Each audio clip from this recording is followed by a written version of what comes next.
بسم اللہ الرحمن الرحیم۔ فصل فیما یکرہ، یہ بے مکروہ کا بیان ہے۔ بے مکروہ، بے کی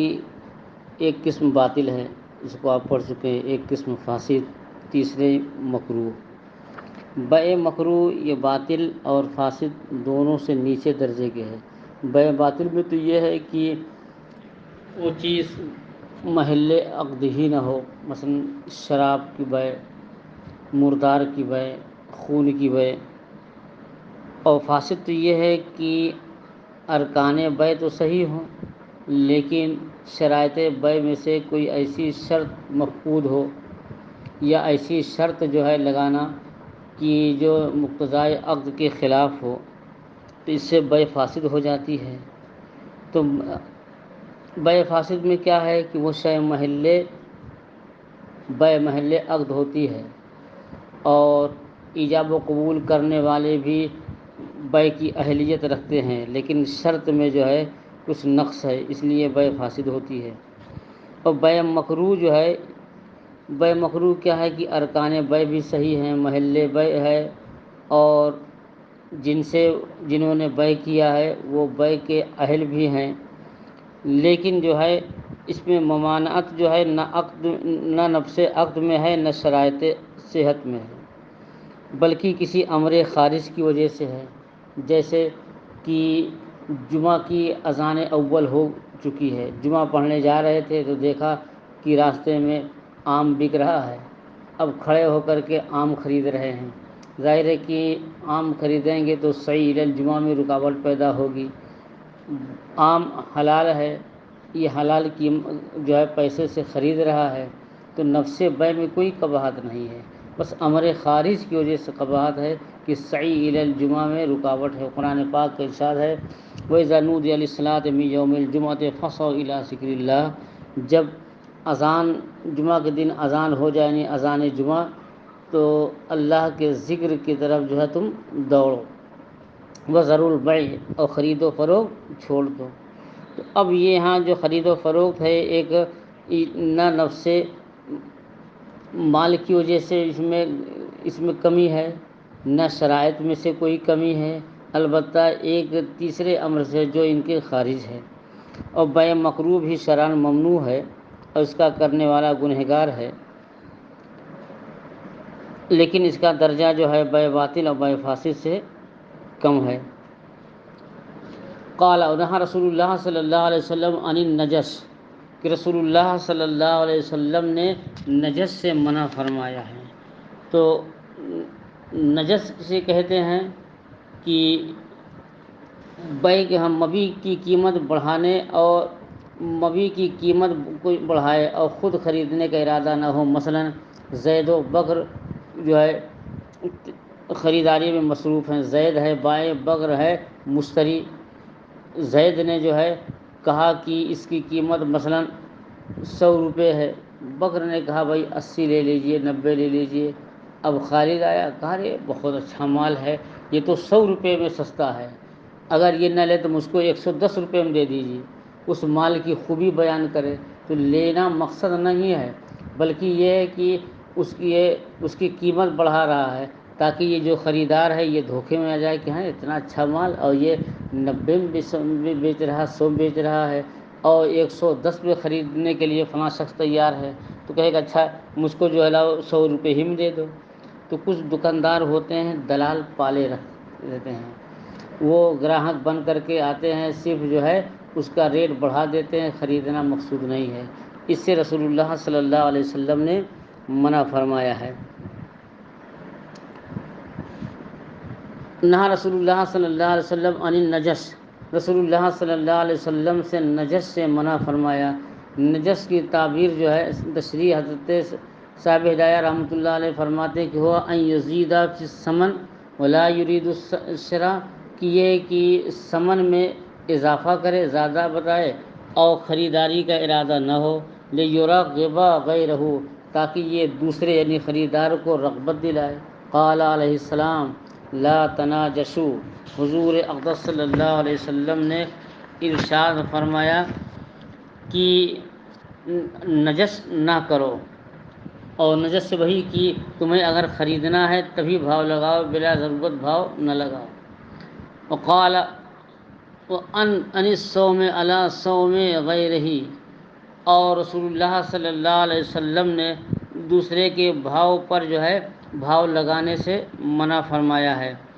کہ ایک اور حدیث فرمایا کہ کوئی شخص اپنے بھائی کی بیع پر بیع نہ کرے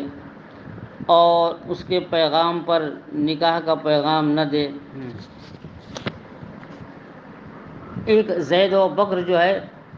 بائع و مشتری ہیں، سامان کا دام اس نے بتایا، انہوں نے دام لگا دیا، دونوں جو ہے ایک قیمت پر متفق ہو گئے۔ اب خالد ٹپک پڑے کہ لگے میرے ہاتھ بیچ دو۔ جب زید و بکر میں یہ بیع ہو رہی ہے تو خالد کو کیا ضرورت اس میں دام لگانے کی، ارے وہ کسی دوسرے کے ہاں جا کے خرید لے۔ وَعَنِ الصَّوْمِ عَلَىٰ صَوْمِ غَيْرِهِ، اور جو ہے دوسرے کے بھاؤ پر بھاؤ لگانے سے منع فرمایا ہے۔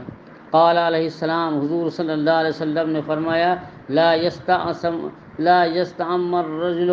علی صوم اخیہ، کہ کوئی شخص جو ہے اپنے بھائی کے بھاؤ پر بھاؤ نہ لگائے، ولا یخطب علی خطبۃ اخیہ، اور اپنے بھائی کی منگیتر کو نکاح کا پیغام نہ دے۔ زید نے ہندا کو نکاح کا پیغام دیا، ہندا نے قبول کر لیا، یا ہندا کے گھر سے زید کے پاس نکاح کا پیغام گیا، زید نے قبول کر لیا۔ اب جو ہے خبر ملی خالد کو کہ زید کا نکاح ہندا کے ساتھ ہو گیا ہے، کا رشتہ طے ہو گیا ہے۔ اب خالد کے پیٹ میں درد اٹھنے لگا، اس نے جو ہے ہندا کے گھر پیغام بھیج دیا کہ اپنی لڑکی کا نکاح جو ہے زید کے ساتھ نہ کرو بلکہ جو ہے میرے ساتھ کر دو، یا ڈائریکٹ خود نہیں کیا، کسی جو ہے اور کو بھیجا اور اس سے خوب بڑھا چڑھا کر کے بھیجا، کہا کہ ہندا کے والد سے کہا کہ ہندا کا رشتہ کہاں آپ نے طے کیا ہے؟ کہا کہ زید کے ساتھ۔ ارے کہا زید سے اچھا لڑکا میں بتاؤں، یہ خالد اس سے بہت اچھا ہے، بالکل ہیرا لڑکا ہے، اور یہ جو ہے بہت اونچی ڈگری حاصل کر رہا ہے، یہ IAS بننے والا ہے، DM بن جائے گا، بہت بڑا عہدہ حاصل کرے گا، اور زید کیا ہے وہ تو چپراسی ملازم ہے، رشتہ کینسل کر دیجیے۔ اس سے حضور اقدس صلی اللہ علیہ وسلم نے منع فرمایا کہ جب کسی کا رشتہ کسی کے ساتھ طے ہو گیا ہے تو طے ہونے کے بعد اس کے ہاں نکاح کا پیغام نہ پہنچائے، کیونکہ زید کو اگر اطلاع ملے گی تو یقیناً زید کو تکلیف ہوگی کہ اس نے میرے رشتے کو کینسل کروا دیا۔ فرماتے ہیں کہ ولا یخطب ولا خطبۃ اخی، اور اپنے بھائی کے نکاح کے پیغام پر اس سے نکاح کا پیغام نہ دو، کہ وَلِأَنَّ فِي ذَلِكَ إِيحَاسًا وَإِزْرَارًا، کیونکہ اس میں اپنے بھائی کو وحشت میں ڈالنا ہے اور اس کو ضرر پہنچانا ہے۔ وَهَذَا إِذَا تَرَاضَى الْمُتَعَاقِدَانِ، کہتے ہیں یہ اس صورت میں ہے جب عاقدین بائع مشتری جو ہے ایک متعین ثمن پر راضی ہو گئے، تَرَاضَى الْمُتَعَاقِدَانِ عَلَى مبلغ ثمن فی المساومۃ، کہ جب بھاؤ تاؤ میں لگانے میں ایک جو ہے متعین قیمت پر یہ راضی ہو گئے۔ وَأَمَّا إِذَا لَمْ يَرْكُنْ أَحَدُهُمَا إِلَى الْآخَرِ فَهُوَ بَيْعُ مَنْ يَزِيدُ، لیکن جب ان دونوں میں سے کوئی ایک دوسری کی طرف مائل نہیں ہوا تو یہ بیع من یزید ہے کہ جو زیادہ دے اس کے ہاتھ بیچنا ہے۔ ولا باس بہ، اور اس میں کوئی حرج نہیں جیسا کہ ہم ابھی ذکر کریں گے۔ اس کی صورت کیا ہے کہ زید نے کہا ہمارے اس سامان کی قیمت 100 روپے ہے، جو 100 روپے دے گا ہم اس کے ہاتھ فروخت کر دیں گے۔ بکر آئے، بکر نے کہا 70 سے 1 پیسہ زیادہ میں نہیں دوں گا۔ خالد آئے، خالد نے کہا میں تو 80 روپے تک دے سکتا ہوں، اس نے کہا نہ میں نہیں دوں گا۔ راشد آئے، راشد نے کہا کہ میں 90 روپے دے سکتا ہوں۔ اب دیکھیے ایک نے 70 لگایا، دوسرے نے 80 لگایا، تیسرے نے جو ہے 90 روپے، اور زید نے کہا کہ ٹھیک ہے، 90 روپے والے سے کہا کہ آپ لے لو، 90 روپے دے دو۔ تو یہاں بھی تو جو ہے سمن میں تو اضافہ ہے، لیکن یہ اضافہ ممنوع نہیں، اس کو ہمارے عرف میں کہتے ہیں بولی لگا، کہ بھائی بائیں نے کہہ دیا کہ جو زیادہ سمن دے گا میں اسی کو دوں گا، اب بولی لگنے لگی، جس نے زیادہ دیا اسی کے ہاتھ فروخت کر دیا۔ اس کا ثبوت تو حدیث ہے کہ حضور اقدس صلی اللہ علیہ وسلم نے بھی جو ہے بولی لگوائی ہے، کہ ایک صحابی تھے جو بھیک مانگتے تھے، حضور صلی اللہ علیہ وسلم نے ان کو بھیک مانگنے سے منع فرمایا، اور یہ فرمایا کہ تمہارے پاس کیا ہے؟ تو انہوں نے کہا کہ ایک کلہاڑی ہے اور جو ہے نہیں، ہمارے پاس ایک پیالہ ہے اور ٹاٹ ہے، کہا وہی لے کے آؤ۔ تو آپ نے ٹاٹ اور پیالے کو پر بولی لگوائی، جس نے زیادہ دیا اسی کے ہاتھ آقا صلی اللہ علیہ وسلم نے فروخت کر دیا۔ پھر اسی پیسے سے آدھے پیسے سے کلہاڑی منگوائی، اور اس میں بیٹ آقا صلی اللہ علیہ وسلم نے اپنے دست مبارک سے لگایا، اور آدھا پیسہ دیا، کہا لے جاؤ غلہ لے آؤ، بچوں کے کھانے کا انتظام کر دو، اور فرمایا کہ 15 دن تک نظر مت آنا۔ 15 دن کے بعد آئے، کہا یا رسول اللہ 15 دن تک میں نے بچوں کو کھلایا پلایا، اب اتنے درہم جو ہے ہمارے پاس موجود ہیں۔ تو لکڑی کاٹ کر کے جنگل سے لکڑیوں کا گٹھر لے کر کے آتے تھے، بیچتے تھے۔ تو اب تجارت میں یا میں اللہ نے برکت دی، اور بھیک مانگنے کی جو نحوست تھی اس سے یہ محفوظ بھی ہو گئے۔ تو بھی جو ہے بولی لگنے کے اعتبار سے جو ہے بولی لگانے میں کوئی حرج نہیں ہے، لیکن اگر جو ہے بائع اور مشتری ایک دام پر اتفاق کر لیں، پھر جا کر کے بیچ میں کود پڑنا، بولی لگانا کہ ہمارے ہاتھ بیچ دو ہم زیادہ دیں گے۔ عام طور سے زمین میں ایسا ہوتا ہے کہ زید نے اپنی زمین بکر کے ہاتھ بیچ دیا، مثلاً 5 لاکھ کی، خالد کو خبر ہوئی، کہا رے مجھ سے بتاتے تو میں 5.5 لاکھ کی دیتا۔ اب زید کے منہ میں پانی آ رہا کہ دیکھیے 50,000 زیادہ ملتا ہے۔ اب ہیلا اور بہانہ کرنے لگا کہ نہیں ہم زمین نہیں بیچ پائیں گے، وہ ابا نہیں راضی ہیں تو بیوی نہیں راضی ہیں، فلاں نہیں راضی ہیں، اپنا پیسہ لے لیں۔ بات تو کچھ اور ہے کہ وہ بیچیں گے خالد کے ہاتھ وہ 5.5 لاکھ میں، 50,000 زیادہ مل رہا ہے۔ تو یہ اس طرح جو ہے بھائی کے ریٹ پر ریٹ لگانا، بھاؤ پر بھاؤ لگانا، یہ غلط ہے۔ آقا صلی اللہ علیہ وسلم نے اس سے منع فرمایا۔ کہتے یہ اس وذالک اذا تراضى المتعاقدان علی مبلغ ثمن فی المسامۃ، یہ بھائی کے جو ہے بھاؤ پر بھاؤ لگانے سے آقا نے جو ممانعت فرمائی ہے، یہ اس وقت ہے جب کہ عاقدین بائع اور مشتری ایک قیمت پر راضی ہو جائیں۔ اما اذا لم یرکن احدہما، لیکن جب بائع مشتری کسی ایک ثمن کی طرف مائل نہیں ہوئے، فہو بیع ما یزید، تو جو زیادہ دے اس کے ہاتھ یہ بیچنا ہے، اس میں کوئی حرج نہیں ہے، جیسا کہ ہم عنقریب ذکر کریں گے۔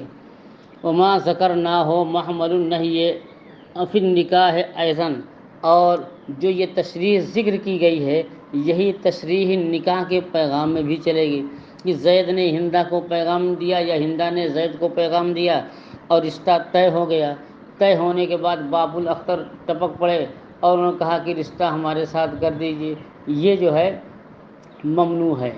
لیکن اگر ابھی رشتہ لگ ہی رہا تھا اور وحید الرحمن کے ساتھ ہندہ کا رشتہ لگ رہا تھا، وحید الرحمن کے والد نے کہا کہ نہیں ابھی تو ہمارا لڑکا پڑھ رہا ہے، ابھی تو 2 سال ان کو پڑھنا، ابھی ہم 2 سال تو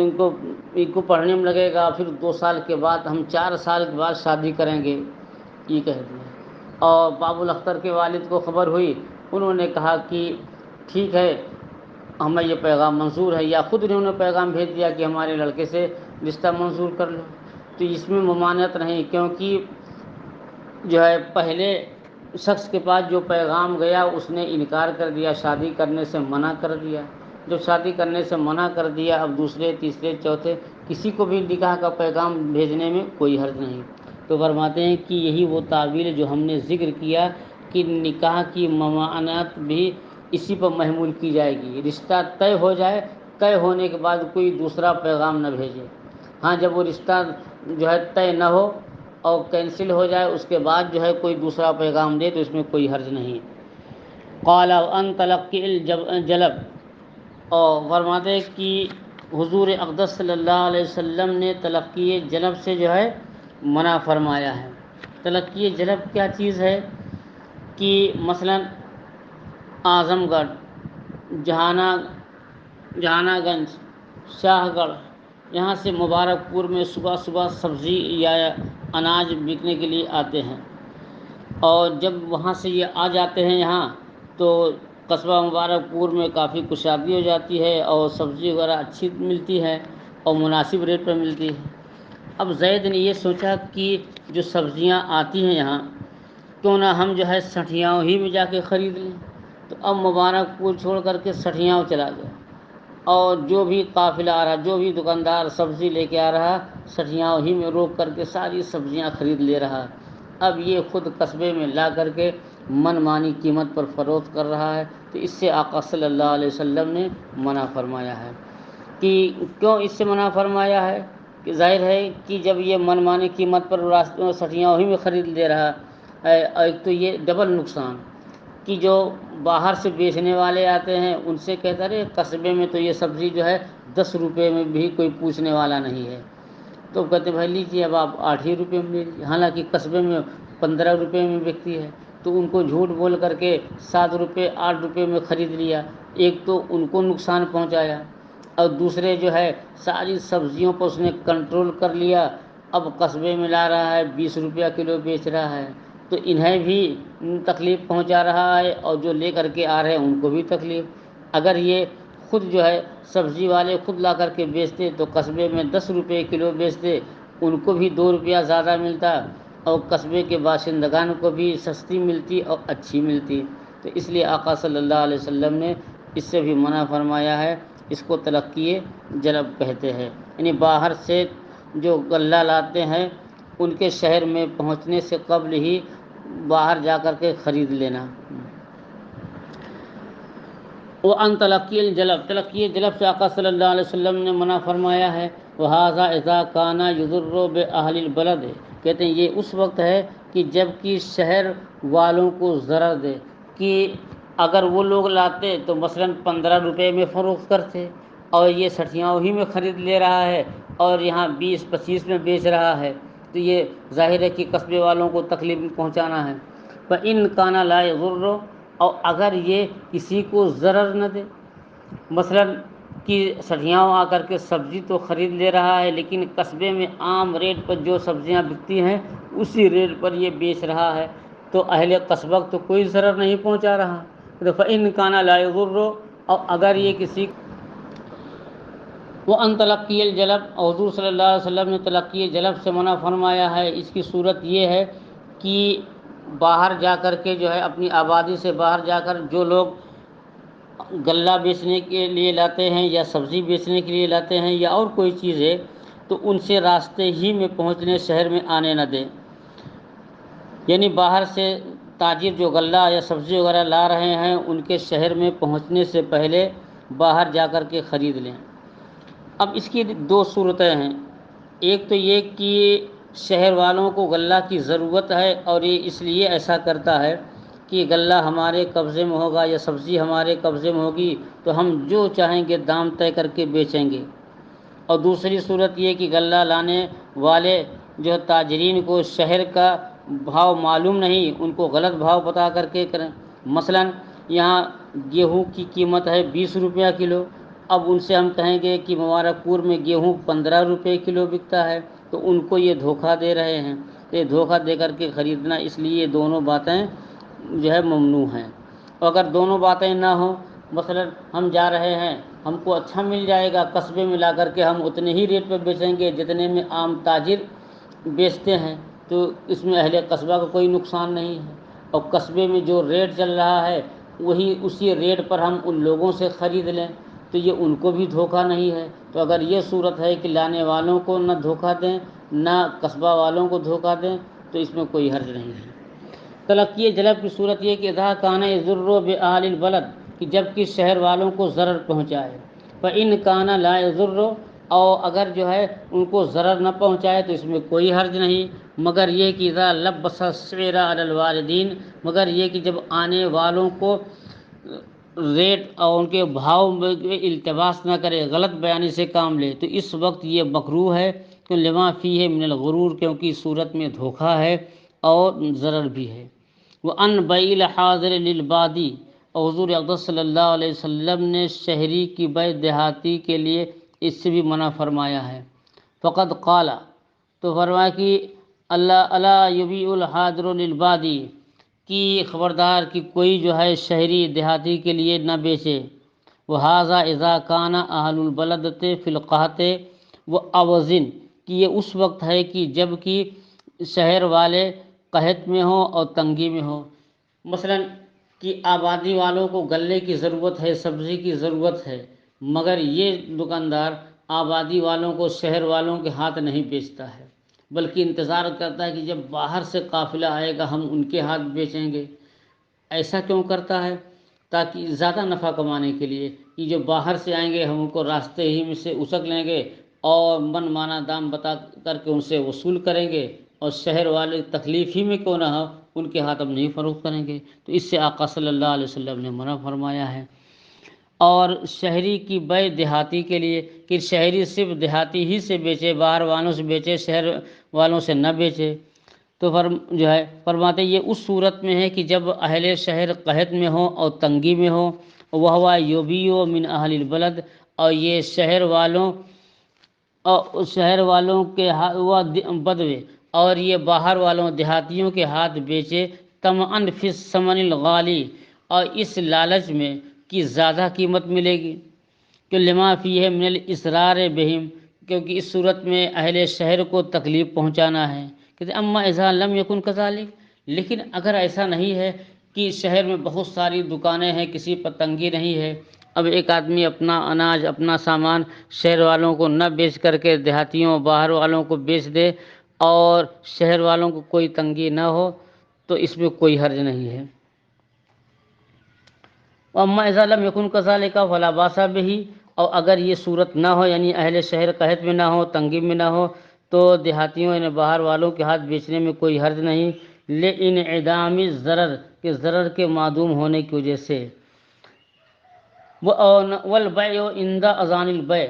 اور حضور اقدس صلی اللہ علیہ وسلم نے اذان جمعہ کے وقت خرید و فروخت سے منع فرمایا ہے، کیوں اللہ تعالیٰ کا ارشاد ہے کہ وذروا البیع،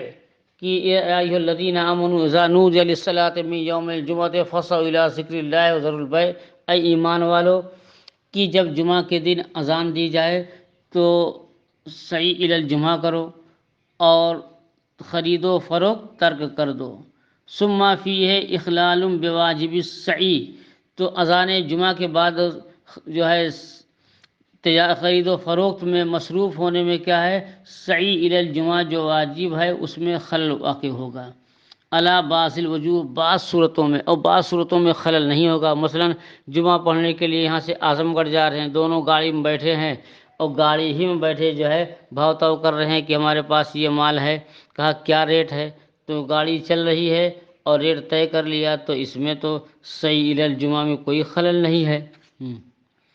تو اس اعتبار سے کوئی، لیکن اگر پیدل جا رہے ہیں اور دیکھا کہ ٹھیلا لگا ہوا ہے، یا گاڑی سے جا رہے ہیں ٹھیلا لگا ہے، اب گاڑی روک کر کے یا خود رک کر کے بھاؤ تاؤ کر رہے ہیں، خرید رہے ہیں، وزن کرا رہے ہیں، گاڑی میں آم لدوا رہے ہیں، تو ظاہر ہے کہ سعی الجمعہ میں خلل واقع ہو رہا ہے۔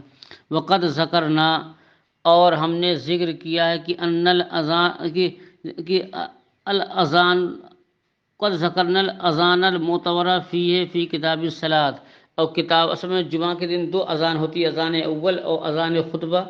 تو یہاں کس اذان سے جو ہے تجارت وغیرہ ممنوع جاتے ہیں؟ کہتے ہیں کہ کتاب الصلاۃ میں ہم نے اس کو بیان کیا ہے کہ اس سے مراد اذان اول ہے، کیونکہ اگر اذان ثانی مراد لیں تو اذان ثانی کے بعد ہی فوراً خطبہ ہوتا ہے، اور خطبے کے فوراً بعد جو ہے نماز کھڑی ہو جاتی ہے، تو اذان اول اور تکبیر تحریمہ کے درمیان بس 5-6 منٹ کا فاصلہ ہوتا ہے، تو اگر سعی الی الجمعہ اذان خطبہ کے بعد کریں تب تو کتنے لوگوں کی نماز جمعہ چھوٹ جائے گی۔ مثلا جمعہ ہو رہا ہے راجہ مبارک صاحب مسجد میں، اور کٹرا سے چلیں یا علی نگر سے چلیں تو 5 منٹ سے زیادہ ہو جائے۔ اگر اذان خطبہ سن کر کے یہ اپنے گھر سے راجہ مبارک صاحب مسجد میں چلیں تو یقیناً جمعہ کی نماز چھوٹ جائے گی، اور پہلی اذان جو آدھا گھنٹہ 20 منٹ 25 منٹ پونا گھنٹہ پہلے ہوتی ہے پہلی اذان سن کر چلیں تو اطمینان سے مسجد پہنچ جائیں گے، وضو کی ضرورت ہو تو وضو بھی کر لیں گے۔ اس لیے جو ممانعت ہے اذان اول ہی سے ہے۔